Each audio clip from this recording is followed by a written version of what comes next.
Ver nacer y morir el sol cada día inspiró numerosos rituales y cultos en todas las civilizaciones. En Egipto, al morir los faraones se les momificaba para que reencarnasen entre las estrellas. Al fin y al cabo, ellos mismos se consideraban divinidades.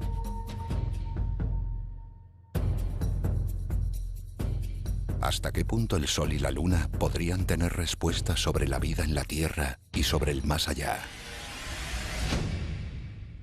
Si el Sol, que marca el ritmo sobre la Tierra y es el gran dador de vida, nace y muere cada día, ¿por qué no iban a poder hacer ellos lo mismo? De ahí surgen las ideas de la momificación y de la reencarnación. Con la observación del cielo, nuestros antepasados se dieron cuenta de que todo tenía un ritmo. Los calendarios contemplan la duración del día, la semana, el mes, las estaciones y el año, señalando también los días de fiesta. ¿Hasta qué punto los astros determinaron no solo un calendario para sobrevivir en tiempos prehistóricos, sino también un calendario que rige las sociedades de hoy en día? ¿Están las fiestas más importantes de nuestro calendario determinadas por los astros?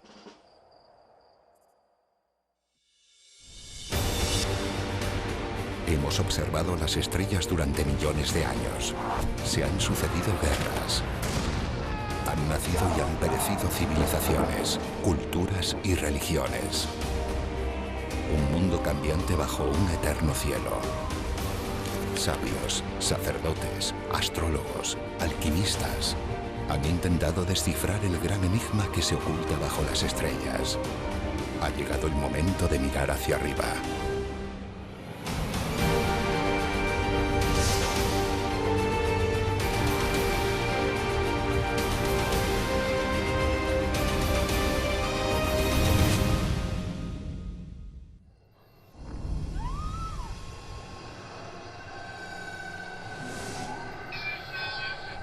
Última noche de octubre.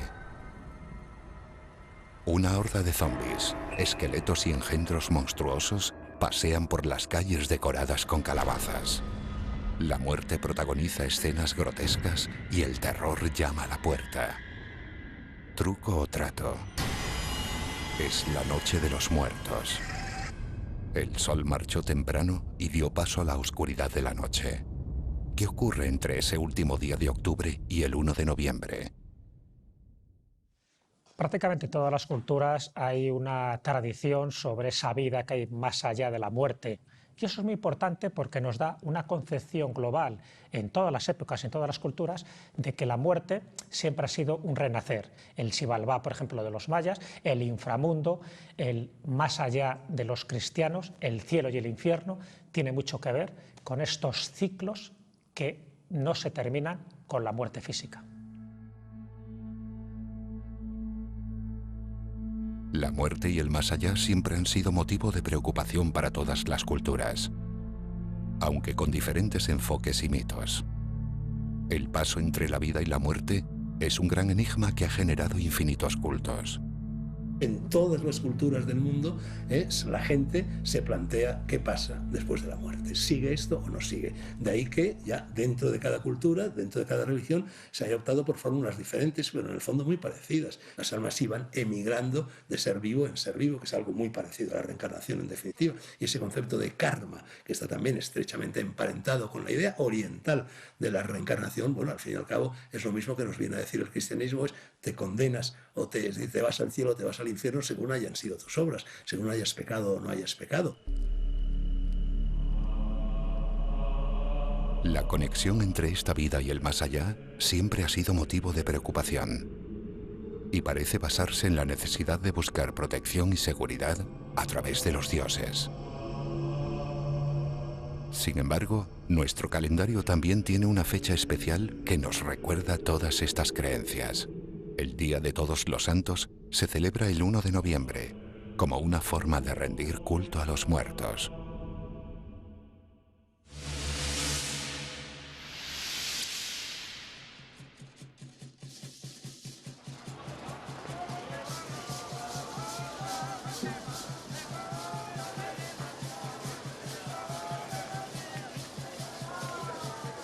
En algunos lugares, estas celebraciones son sorprendentemente coloristas y festivas, como ocurre especialmente en México, donde los cementerios se convierten en grandes escenarios.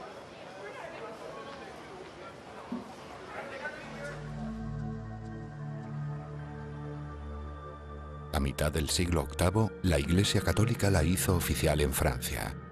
Cada vez se extendió más, hasta que el Papa Sixto IV la declaró obligatoria en 1475. ¿Tiene la festividad de Todos los Santos precedentes paganos? ¿Estaba copiando la Iglesia antiguos mitos de otras culturas que veneraban ese fino velo entre la vida y la muerte?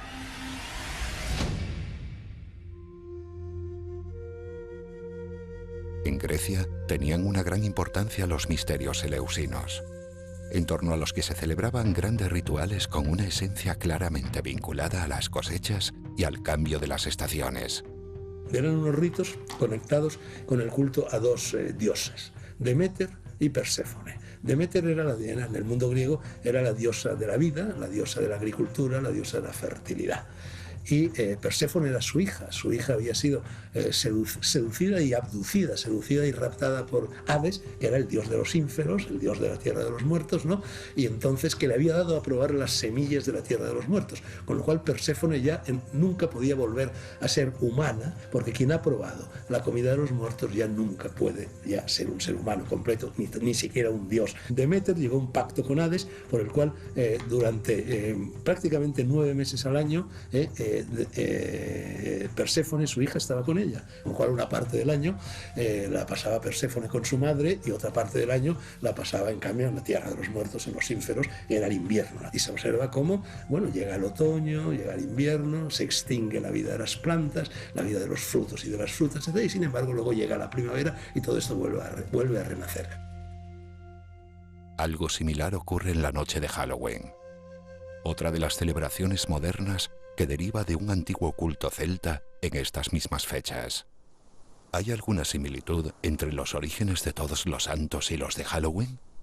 ¿Puede estar la respuesta, una vez más, en antiguos cultos paganos? El Halloween lo que intenta es cristianizar algo que se venía produciendo y que tenía que ver mucho con el ciclo solar de los celtas, es decir, el día del Samaín es cuando termina su ciclo, un ciclo solar para empezar otro. El 1 de noviembre es el inicio de un nuevo ciclo agrícola. Y también lo que se intenta es conmemorar una fiesta donde todos los mártires anónimos que no tenían un nombre y que sobre todo murieron a partir del siglo IV, les tenía que hacer una fiesta universal. Y esa fiesta universal se concretó en dos. Por una parte, el Día de Todos los Santos, que se dijo que fuera el 1 de noviembre, para solapar esa fiesta pagana que era el Samhain, y el Día de Todos los Difuntos, que es el 2 de noviembre. Las labores de siembra y recolección no coincidían con esas fechas, pero sí con la salida de los rebaños al campo y con la recogida de los mismos. Tras pasar medio año en las montañas, los pastores volvían a casa con sus animales para resguardarse. A mitad de otoño, cuando los frutos del verano llegaban a su fin, era tiempo de ponerse al abrigo de las inclemencias del duro invierno, de preparar salazones, acumular castañas y otros frutos otoñales, además de leña para pasar la estación más dura del año.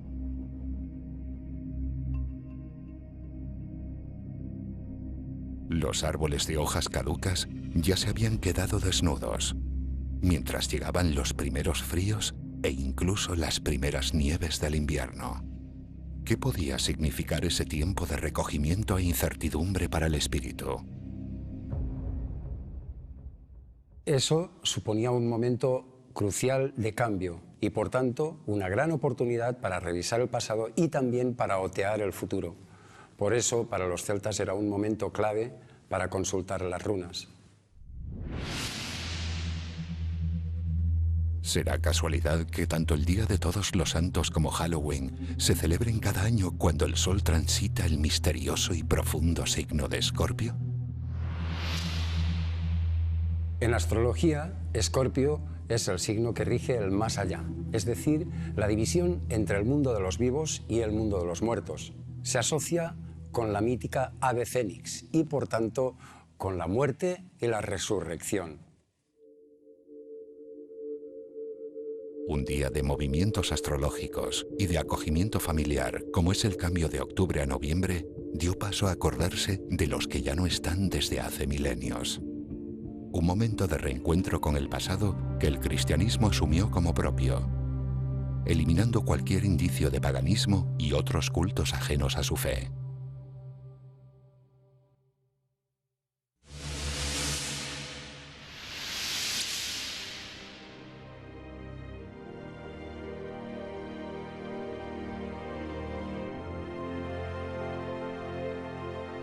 Málaga, primavera. Estamos en Semana Santa asistiendo a la pasión y muerte de Jesús, que vuelve a la vida 3 días después de morir en la cruz.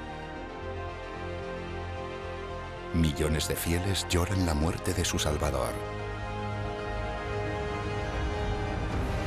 La luna llena presencia desde un palco privilegiado esta gran puesta en escena.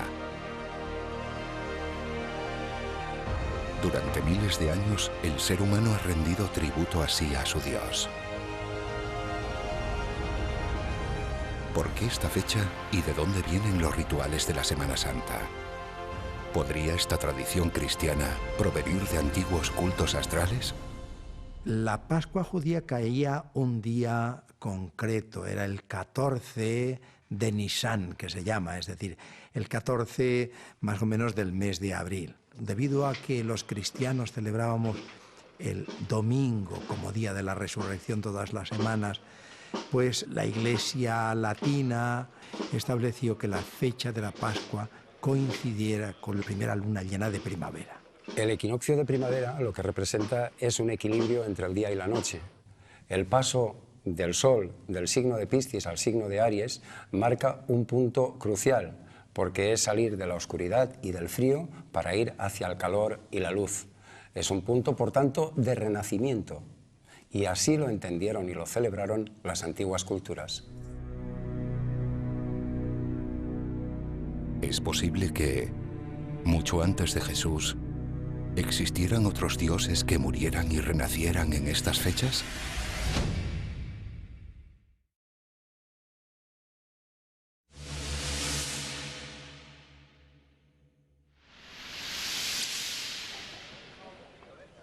Ya en el tercer milenio antes de Cristo, se celebraba en Mesopotamia la festividad de Akitu 2 veces al año, en primavera y otoño, coincidiendo con la siembra y la siega de la cebada, a la que se refiere la propia palabra Akitu.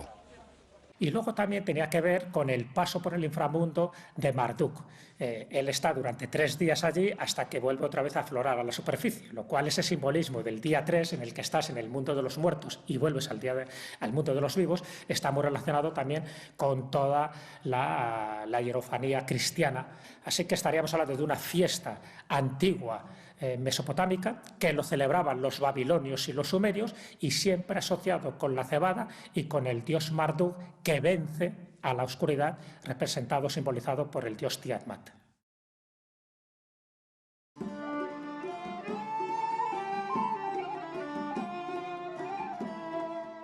Todas las celebraciones relacionadas con los equinoccios y los solsticios tienen, en sus orígenes, un primer propósito: rogar a las fuerzas de la naturaleza para asegurar la supervivencia y que el ritmo del sol siga dando vida.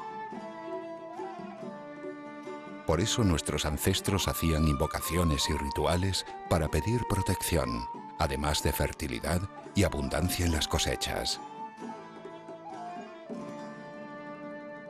Su vida y su muerte estaba orientada por la luz de los equinoccios y los solsticios, como demuestran los antiguos constructores de lugares sagrados, que buscaban la bendición de los rayos solares en momentos cósmicos muy importantes. Es el caso de la Sinagoga del Agua en Úbeda, donde un haz de luz ilumina la mikvé durante el solsticio de verano, un espacio en el que se realizaban los baños de purificación. El movimiento del Sol, del este al oeste, en todas las civilizaciones ha servido para orientar los edificios y en el urbanismo para determinar la orientación de las calles y de las ciudades. Utilizando algún orificio o algún alineamiento entre edificios o entre diferentes obstáculos, es posible seguir la trayectoria del Sol a lo largo del año.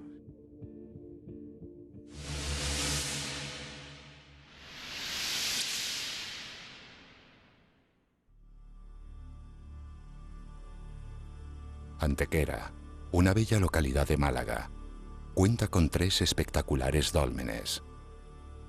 Viera es uno de ellos. Está orientado hacia la salida del sol del equinoccio de otoño. Los estudiosos suponen que era para inundar de luz y de vida a los muertos, como un ritual de renacimiento.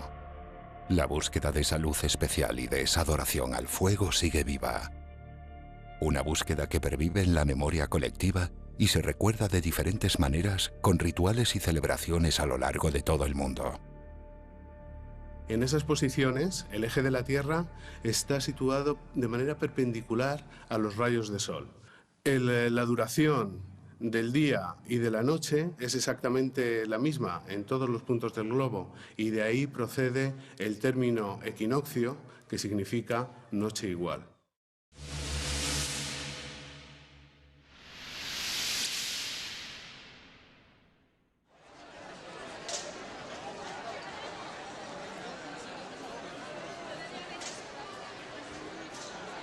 Estamos en Valencia. En esta hermosa ciudad se celebran las espectaculares fallas cada año cerca del día del equinoccio. Hasta aquí vienen miles de turistas de todo el mundo para ver esta gran fiesta del fuego. Con cada cambio de estación del año, el sol proporciona una notable variación de su luz, que siempre se asoció a la espiritualidad. Los momentos tan señalados del año, como son los equinoccios y los solsticios, representan un momento ideal para saber qué queremos dejar atrás y cómo queremos renovar nuestras vidas. De ahí que sean frecuentes los rituales del fuego, las fiestas asociadas al fuego, pero también el quemar papeles como para saber qué queremos dejar atrás y qué es lo que queremos renovar. La Semana Santa cristiana no es el único culto religioso que celebra la muerte y la resurrección de su Dios. Son los equinoccios y los solsticios 4 momentos anuales tan importantes como para señalar el nacimiento y la muerte de los Mesías.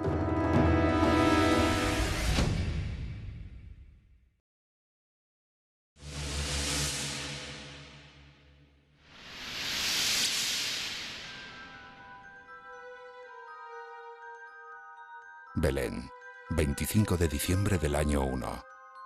El nacimiento de Jesús, anunciado por la famosa estrella de Belén y los Reyes Magos de Oriente, cambió radicalmente el curso de la historia. Es una fecha que constituye una de las celebraciones más importantes cada año en todo el mundo.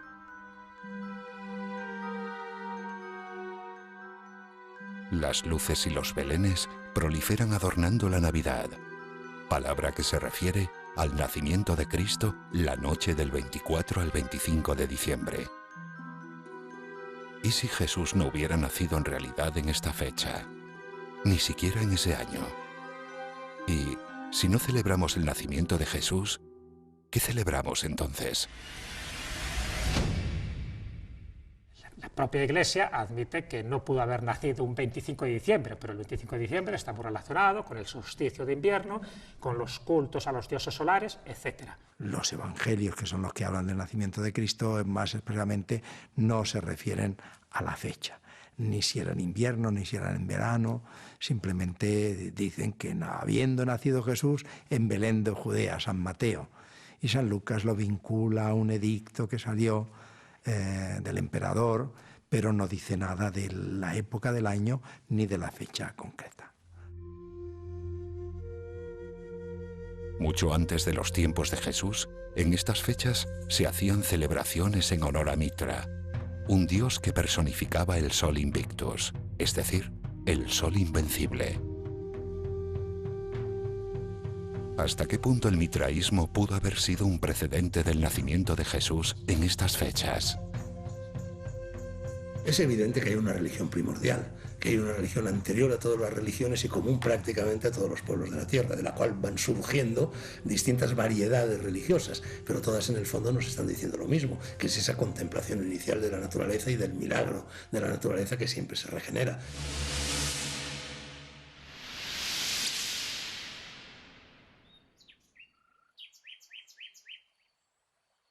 Estamos en la Casa del Mitreo, en la ciudad española de Mérida, uno de los lugares donde llegó el culto romano de Mitra.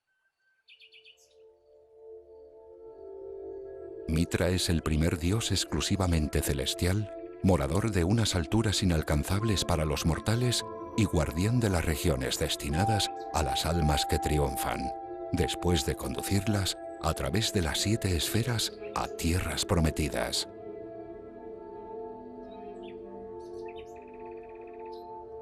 Los romanos destacados en Asia llevarían este culto mitraico al Imperio Romano, donde arraigó con fuerza.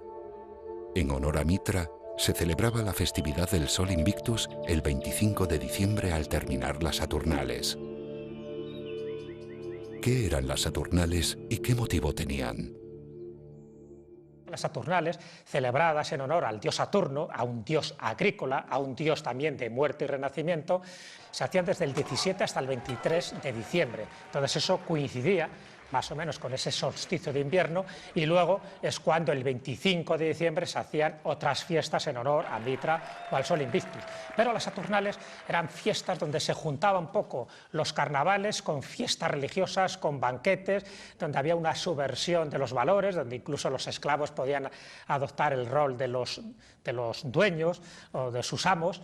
Y todo eso generó, por una parte, un cierto desmadre, pero por otra parte, esa sensación de que se terminaba un ciclo. También ese ciclo agrícola muy importante en las fiestas astronómicas. Hay autores que consideran que las Saturnales son, por una parte, los antecedentes de los carnavales y, por otra parte, serían los antecedentes de esas fiestas que luego se cristianizan con el nombre de Navidad. ¿Qué tienen de especial estas fechas para que se celebre el nacimiento de Jesús y otros dioses o mesías?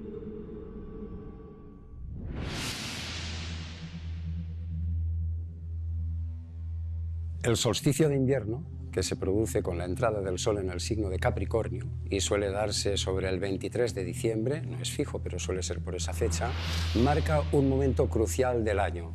Es cuando, visto desde la Tierra, el Sol llega al punto más bajo de su trayectoria. A partir de ahí, el Sol empieza su camino de ascenso y también el día empieza a tener más luz. Por lo tanto, tenemos dos elementos claramente asociados a la espiritualidad: la ascensión, camino hacia arriba, y la luz. De ahí que al solsticio de invierno, a la entrada del Sol en el signo de Capricornio, se le conozca como la puerta de los dioses. Es normal que muchas de las deidades del pasado digan que sus dioses nacieron precisamente en estas fechas, porque la puerta de los dioses representa el punto más espiritual del año.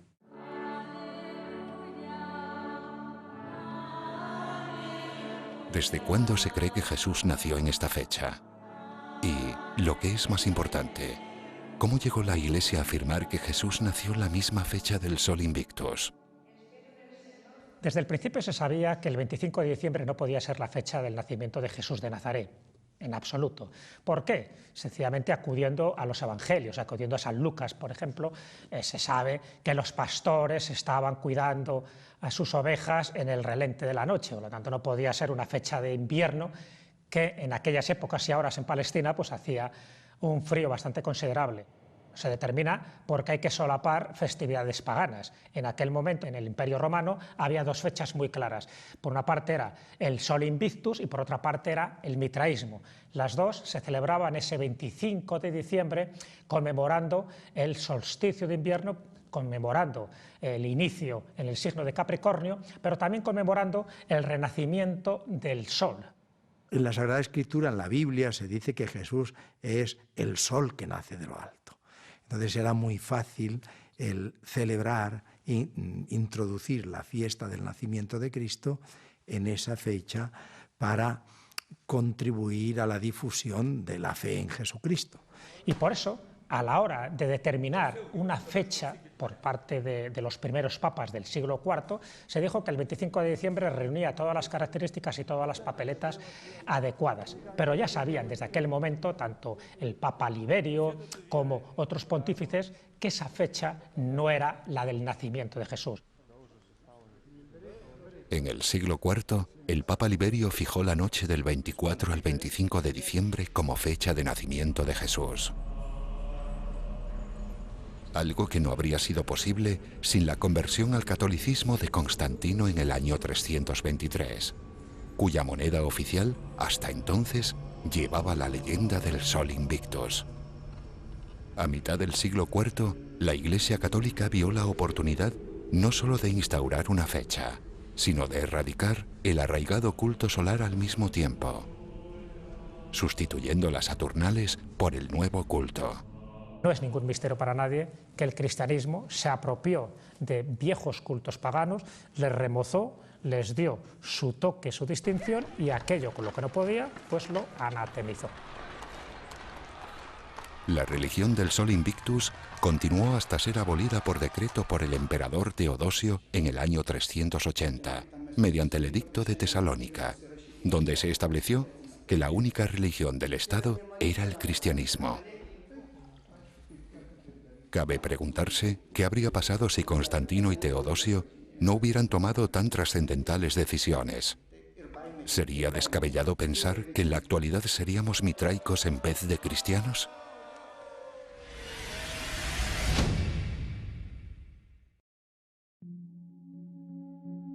Pero, ¿podemos saber cuándo nació realmente Jesús? ¿Pueden decirnos algo al respecto la estrella de Belén y los Reyes Magos? Existen numerosas evidencias que datan su nacimiento en marzo del año -6. Kepler estudió esta fecha en base a los detalles que se describen en la Biblia sobre la estrella de Belén y los Reyes. Llegó a una conclusión: la famosa estrella no podía ser tal, sino un stellium. ¿Qué es un stellium y por qué se transcribió como estrella? Un stellium es una conjunción de varios planetas, que luego erróneamente se traduce por estrella, y de ahí la estrella de Belén, que no es más que, en realidad, en su origen, una gran conjunción de astros, centrada sobre todo en la conjunción de Júpiter y Saturno. Dos planetas que cada vez que se unían, para los astrólogos de entonces, sabían que representaban el inicio o el fin de las civilizaciones y también el inicio o el fin de grandes acontecimientos. Los Reyes Magos, eran sabios y eran astrólogos de Oriente que sabían que en concreto la conjunción Júpiter-Saturno que había entonces, cuando nació Jesús, fuese muy especial. Y por eso ellos siguieron no solamente la profecía que había, sino también siguieron ese stellium para llegar hasta donde estaba Jesús. La fecha insignia del calendario litúrgico cristiano se sustenta sobre un rito solar pagano. El sol determinó la fecha del nacimiento de Jesús. Al igual que milenios antes, marcó el alumbramiento de otros dioses. Eso mismo ocurre con otras festividades importantes del calendario litúrgico.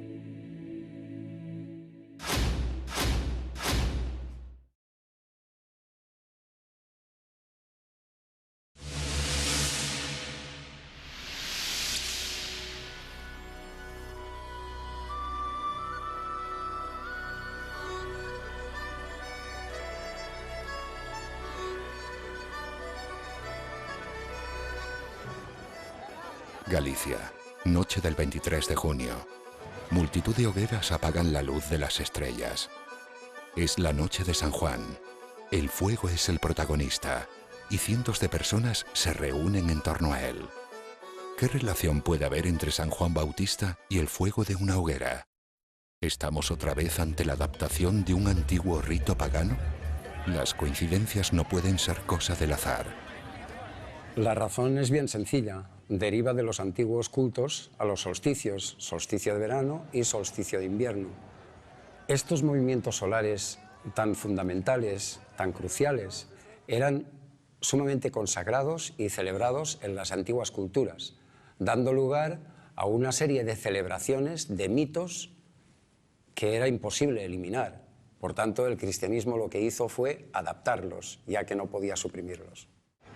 Una festividad que se acompaña de una serie de rituales que, con ligeras variaciones, abundan no solo en España, sino en gran parte del mundo. Saltar la hoguera, bañarse en el agua del mar o de alguna fuente, son algunas de las costumbres que animan esta gran noche. En esta fecha se celebra el nacimiento de San Juan, y de ahí que se haya popularizado como la Noche de San Juan.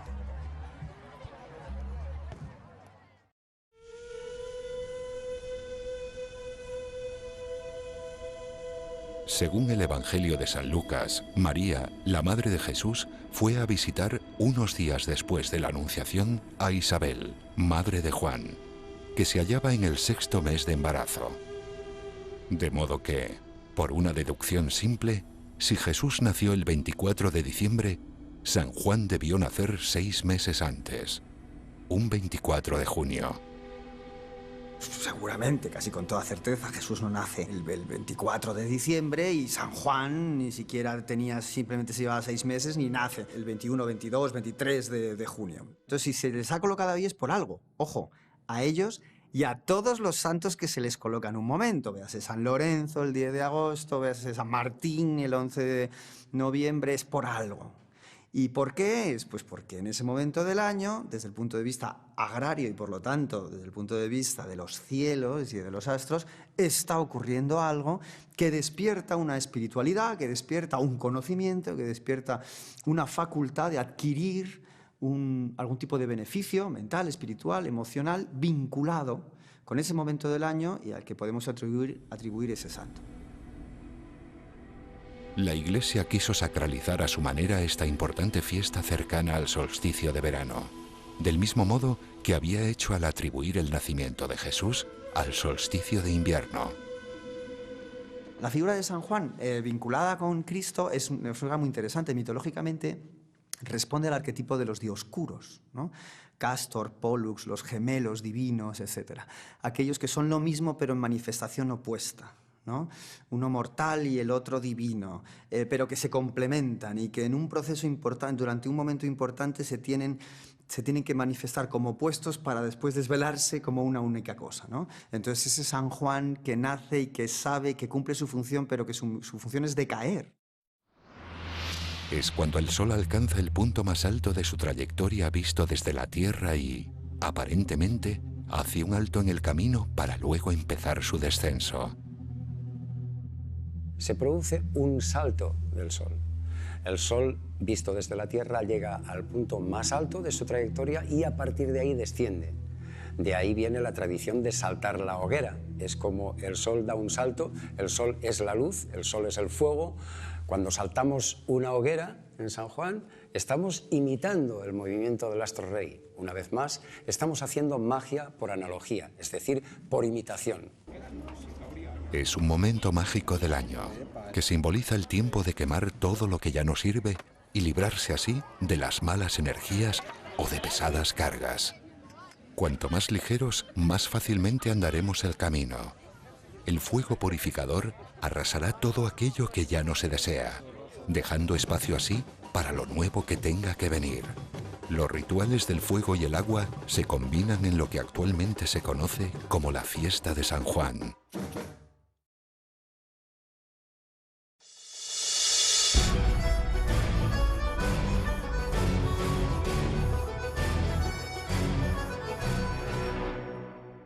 San Juan es el único santo del santoral católico del que se celebra junto con Cristo su nacimiento, no su muerte.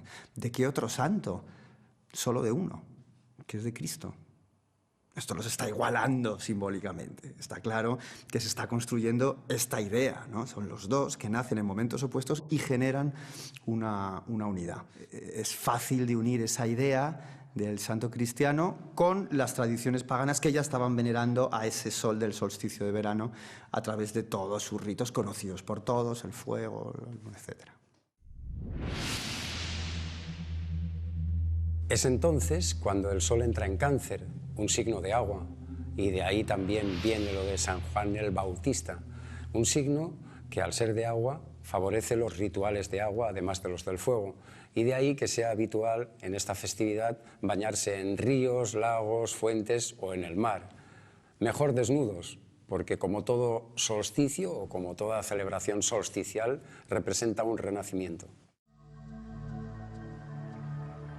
¿Puede ser ese el motivo por el que la Iglesia puso el nombre de San Juan a antiguos lugares de aguas salutíferas? Muchas de las iglesias que están bajo el nombre de San Juan Bautista eran antiguos ninfarios. Así ocurrió en esta iglesia visigótica de San Juan de Baños, a pocos kilómetros de Palencia.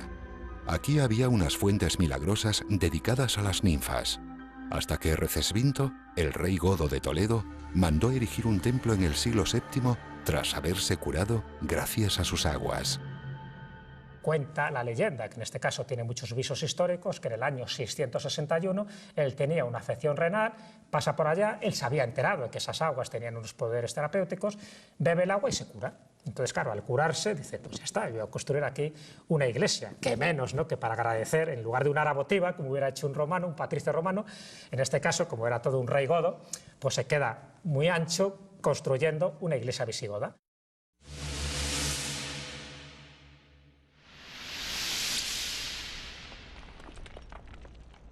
El sol siempre ha generado formas de adoración y veneración hasta tal punto que, en ocasiones, se ha copiado por otras culturas o creencias sin terminar de entenderlas.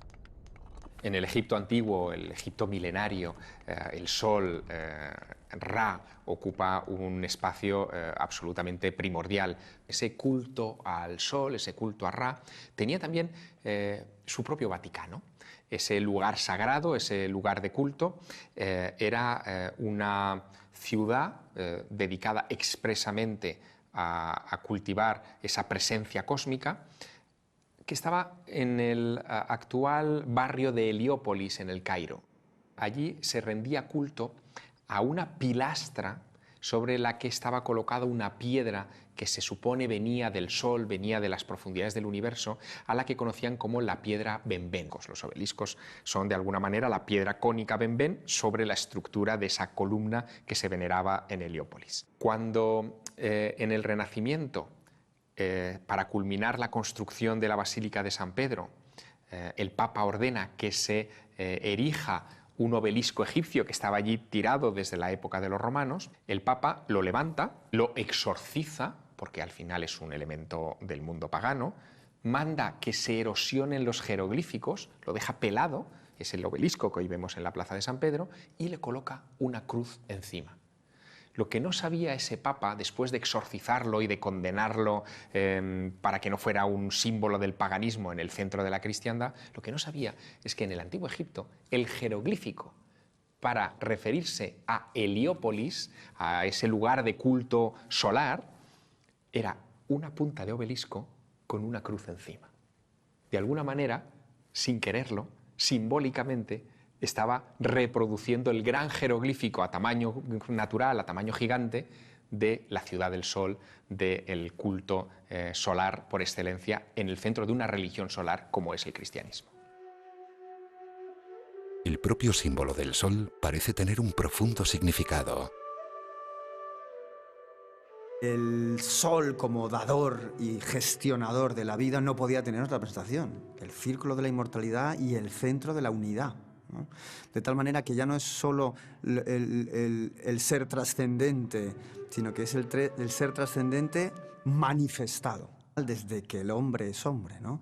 Detecta que mirando para arriba esos movimientos son inmortales, son imperecederos, son cíclicos y el hombre se muere, pero eso sigue ahí y su trayectoria es circular y su forma es circular, los astros son circulares, con lo cual los inmortales son círculos. Si existe una representación coherente, sólida, rotunda de cómo se tiene que representar el sol, no es un circulito con palitos radiales, no, es un círculo con un punto en el centro. La noche de San Juan, el solsticio de verano, es otro ejemplo de cómo los ritos solares han evolucionado a lo largo de los siglos. Fechas mágicas que llevan años señaladas en nuestros calendarios. El ser humano quiso simular al sol saltando una hoguera, desprendiéndose de sus cargas y de sus penas. La Iglesia situó en ese día el nacimiento del Bautista, quien libraba del pecado original a través de un baño ritual.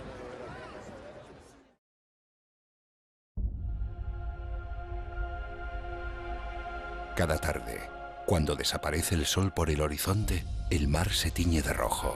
¿Volveremos a verlo?